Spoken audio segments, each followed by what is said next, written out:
People don't want to hear that, though. They don't want to hear that the answer to gun violence is everyone has a gun. Protected with guns. No one is more anti-gun than Hollywood. Which also involved showing that you are proficient at shooting. Mm-hmm. Why don't people have to do that? When I got a concealed carry permit, I had to go through an extensive examination. Mm-hmm.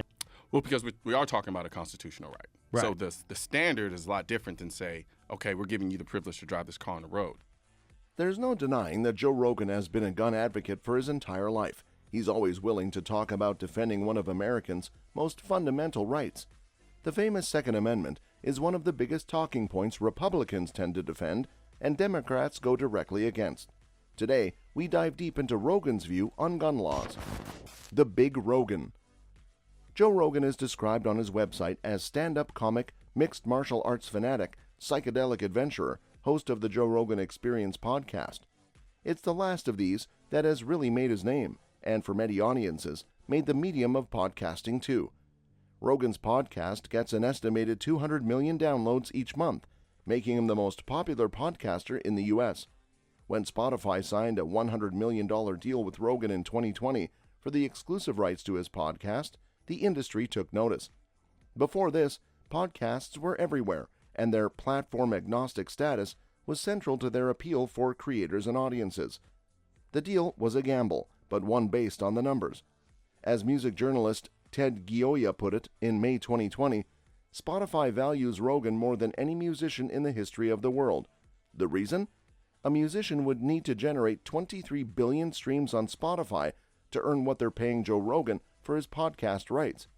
Spotify can justify the spectacular outlay. There is a ton of advertising dollars to be made in spoken word audio, where podcasting is eating up what was once radio's domain. Spotify's other stellar podcast hosts include Barack Obama and Bruce Springsteen, Prince Harry and Meghan Markle. Why so popular? What's important about Joe Rogan is also the type of listener he attracts. Rogan's listenership is 71% male and evenly split between high school and post-secondary graduates. Some 57% of his audience reports earning over $50K per year, with 19% making over $100K with an average age of 24. Sources also place gender at the heart of his appeal, suggesting Rogan understands men in America better than most people do. The rest of the country should start paying attention. Prior to Rogan signing for Spotify, exclusivity in podcasting was unheard of. In 2001, U.S. media hacker Dave Weiner made public RSS, the really simple syndication feed that could automatically drop a podcast episode online to a subscriber. Weiner made the conscious decision to make RSS free and universal in order to preserve a democratic ethos for podcasting similar to the recently created blogs he loved.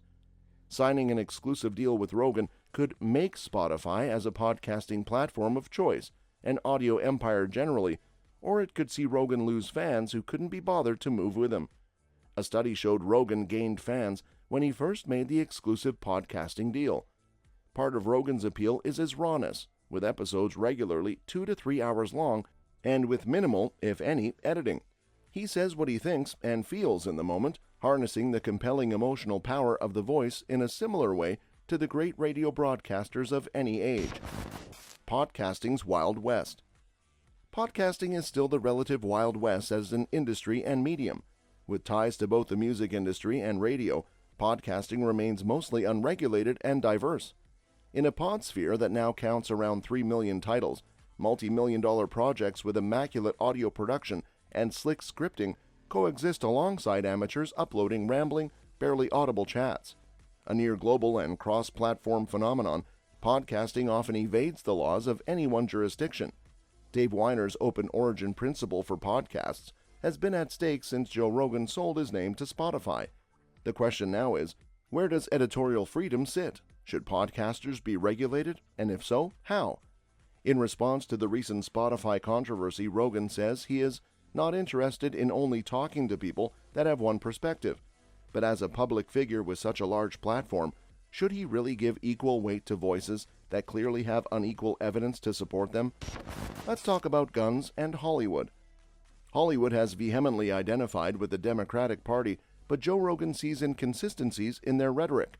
For many years, they have tried to get a ban on guns while they are also promoting them on countless action movies and other types as well. Gun culture is completely embedded in Hollywood history, and Rogan wanted to point at this level of hypocrisy from them. They can make money glorifying guns, but they lobby to ban them in the real world. During one of his episodes of the Joe Rogan Experience with Tim Dillon, Joe wanted to point out this blatant hypocrisy. This is what he said. When you hear about any sort of crime or gun violence, Protected with guns. no one is more anti-gun than Hollywood. Meanwhile, what percentage of their fucking movies involve gun violence? And if you look at the Academy Awards, did you see the security at the Academy Awards? The left-wing people in Hollywood are the most vocal, the most virtue-signaling, the quickest to jump on their pedestal. Actors being protected by people with flak jackets on. Well, they're also insulated and protected. Well, that's part of it. It is pretty clear that Joe would defend guns due to his long history using them, but does he make a good point about Hollywood? Should the film industry stop glorifying the very same thing that has made them so much money through action movies throughout the decades? If they truly want the change they preach, shouldn't they have the initiative to stop glorifying them through their movies? Not a gun issue, but a mental health issue. Joe Rogan continues to sound off on the rising gun violence in the U.S., saying the country has a mental health issue, not a gun issue. In a recent episode of the Joe Rogan Experience podcast, Rogan talked to former Navy SEAL and UFC fighter Tim Kennedy. Kennedy now runs Sheepdog Response, which trains everyday Americans to defend themselves should they come face-to-face with an active shooter. While mental health definitely needs to be addressed, there's no way to ignore the explosion in mass shootings following the 2004 expiration of a series of gun laws that ban the sale of weapons like the AR-15 semi-auto rifle and extended ammo clips used in many massacres. Shootings tripled in the following decade. The problem.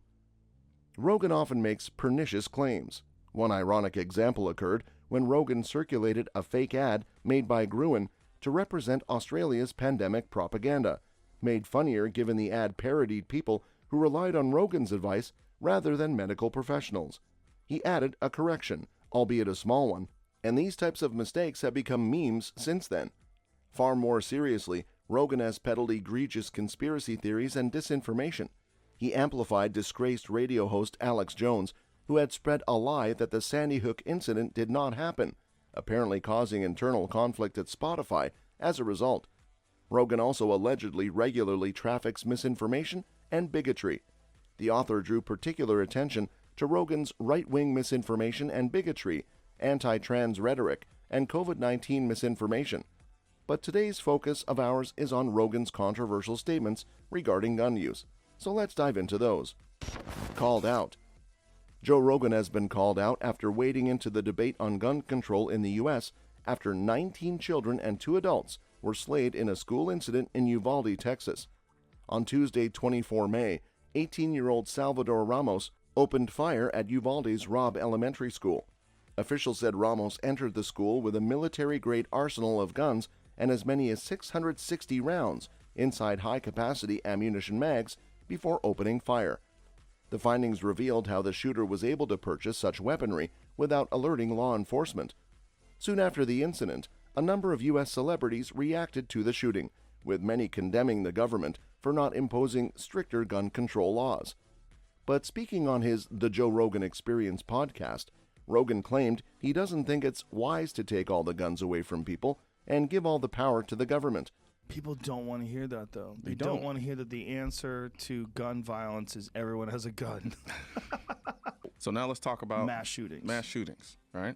Or do you think there should be armed security on the campus? I say it should be multi-layered. Like school shootings, for example. Do you think that these teachers being armed would be the answer?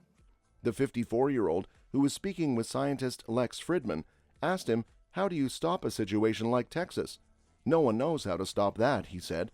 The controversial podcaster's comments come despite significant evidence from countries such as Australia and Japan nearly eliminating gun passings through strict laws, or, in the former's case, even paying citizens to sell their guns to the government. The reactions.